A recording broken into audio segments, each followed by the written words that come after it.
Ang parcel dumating na! Hello YouTube people! Ito na naman po ang mag-code na si Ethan Craftsman. May bagong parcel na naman tayo dumating. Ito po yung ating in-order sa ating online. Ginagawa po natin to para po magkaroon kayo ng guide dun sa mga na-order online.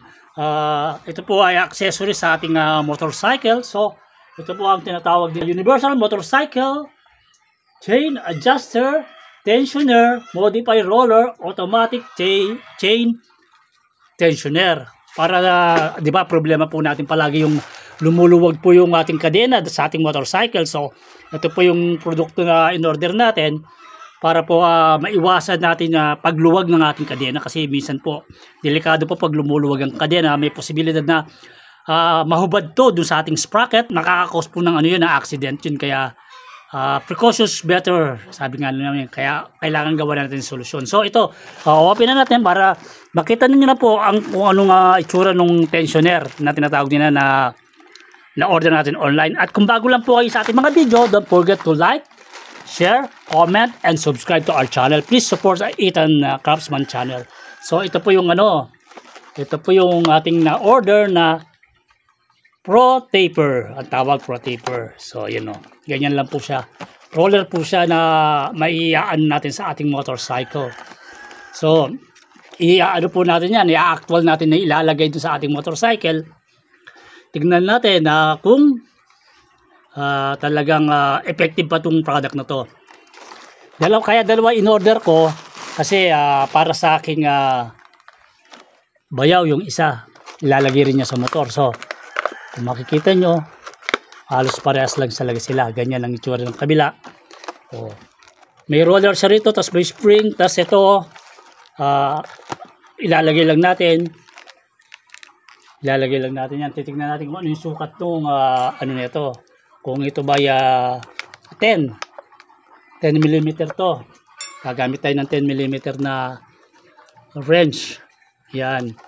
Kasi napaka-importante na talagang pagdating sa ating motorcycle, kung ano yung kailangan na magpapa safety sa atin ay gawin po natin kasi nakasalalay po yung buhay natin pag every time na ginagamit natin yung ating mga motorcycle. So wag po tayong kumbaga manghinayang na gumastos or mag-invest ng mga ganitong product at makikita naman po natin yung resulta. At saka alam po natin na may ginawa tayong paraan para sa ating safety. Kaya actual natin itong produktong to doon sa ating motorcycle. Tignan natin if maganda ba ang kanya magiging resulta. So tara tayo ron. So open natin para makita natin kung ano itsura ng product bago natin i-actual doon sa ating motorcycle. So ito yun, kung ano yung itsura niya. Yan, dito yung parang ganyan yan eh. Yan dito mag-a-attach bali yung kadena natin eh. Parang tinitension lang niya ng ganyan, na ganyan lang ang kanyang pagkagawa. So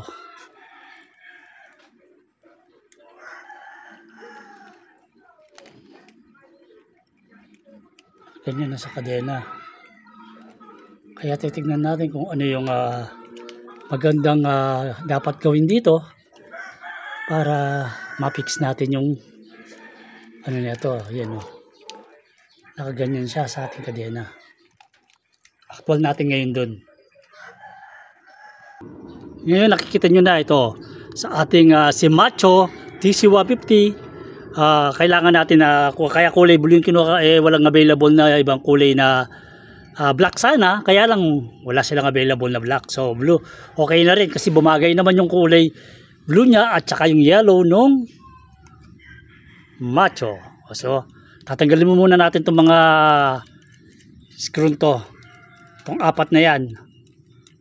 Paglalagay natin yung pabalik naman ng ang posisyon. So ngayon na loosen up na natin. Ganyan ang ilagay natin yan pag ganyan. Para yung mga tornilyo hindi sila sasahod sa basa. Ayan hindi sila sasahod yung mga thread niyan, nakabaliktad siya. Kaya ganun ang gagawin natin. So I hope kung dito ako sa posisyon, ilipat natin dito yung ating camera nang makita nyo na yan pag ganyan. At nang hindi ko natatakpan. As you can see, hindi siya fit dito sa ating kasi maluwag siya. Ayan o. Tingnan mo yung space. Ayan o. Maluwag siya. Makikita nyo yung space. Dito. Ayan o.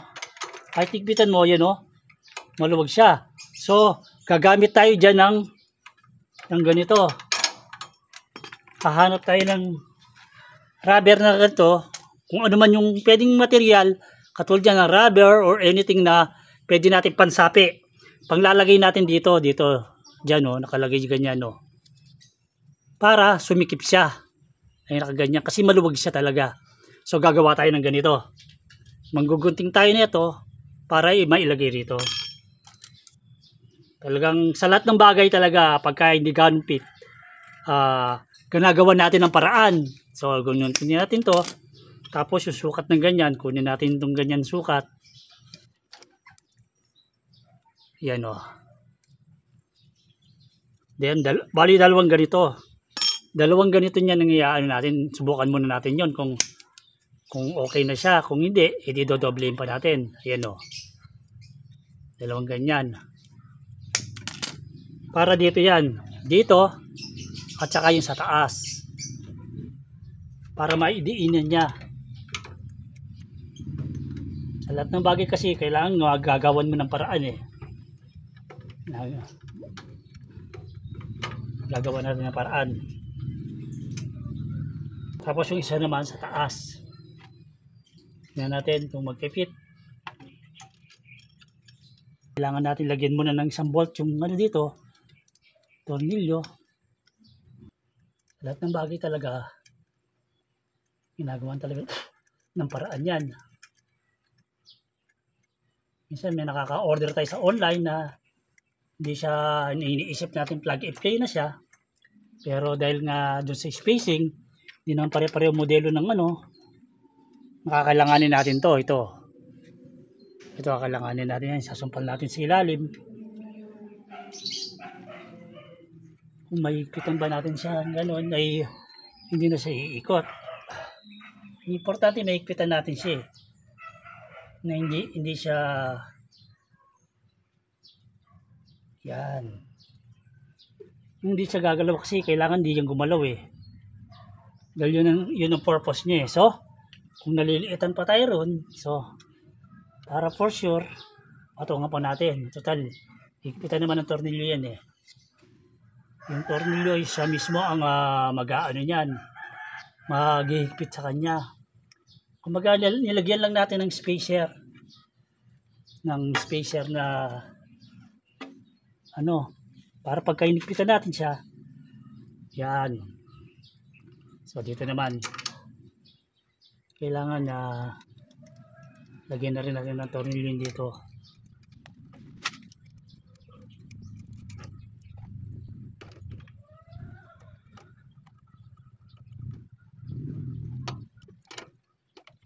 Natin kung kaya rin kita ng pantay. Mali pa ko lang ba? Kumpulan natin. Kasi yung spacing natin ay bumaba.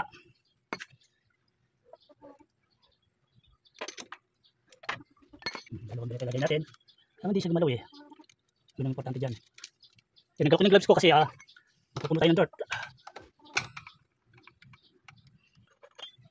Kaya kailangan may pagkontra. Ipangontra.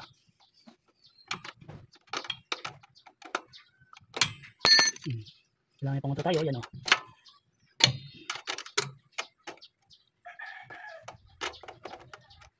Ito naman na para makuha natin yung pantay.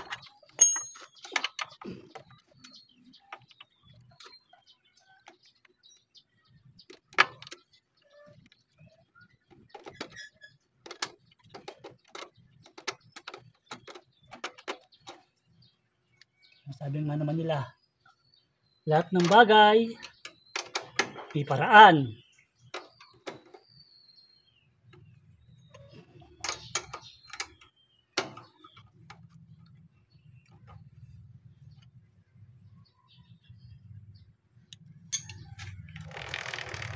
Yan o. Malayo siyang kasi gumaganon lang siya o.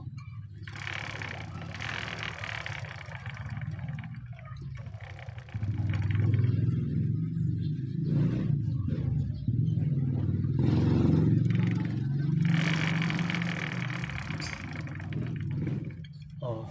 As you can see, ngayon yung sa likod naman ang hihigpitan natin.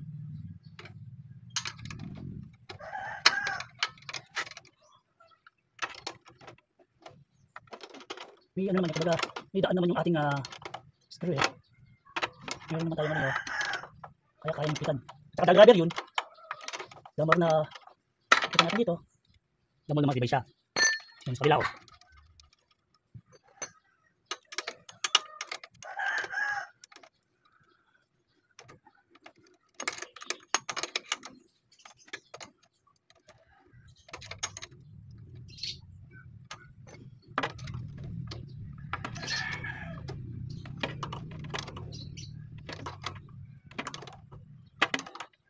So, napaka-importante na yung mga tools tayo ginagamit nito. Saka yung pamamaraan. May piyat, hindi siya magalaw.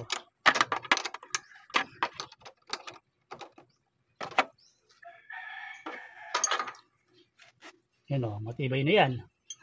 Kasi maalalay lang yan eh. Hindi pang ipitan dito. Para talagang tight fit siya. Kasi may rubber naman eh. Yung rubber oh. Nag-hold yung rubber.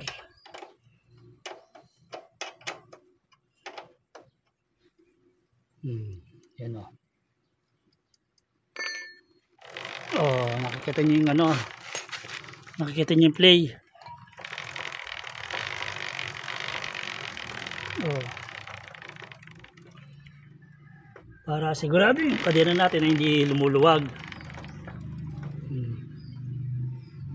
Kaya makikita natin yung kung ano under tayo hindi nipe-perse naman natin kasi gumagalaw naman yan eh, oh. Nag-spin siya.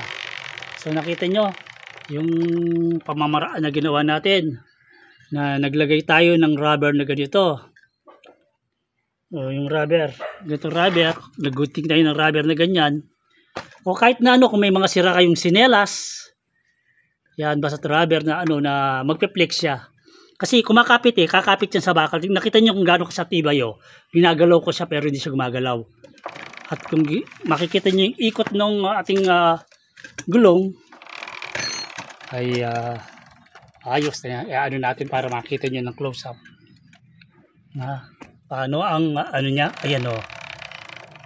Ayan oh. Kasi ito, tingnan mo, malulubak ka lang, gaganyan lang yan. Oh, nag-spring lang siya. Kaya yung safety ayan dyan. Yan o. Kumbaga naka-add pa siya ng ano ng forma sa ating motor. At the same time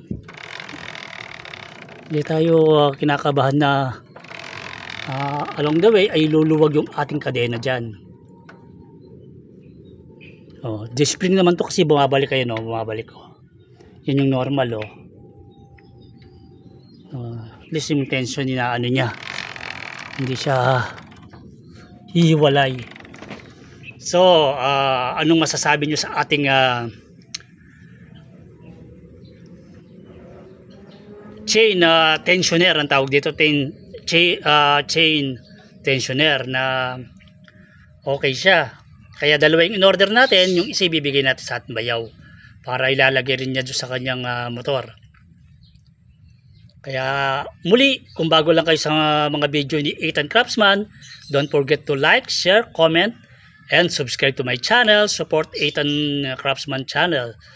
Isa lang ang masasabi ko doon sa product na to. It's amazing kasi service purpose. Nakita nyo yung ano ng kadena niya na medyo safety tayo ngayon. Kaya lagi pong tandaan ang paalala niyo yung abang lingkod na si Ethan Craftsman. Enjoy, keep safe, and God bless. It's amazing.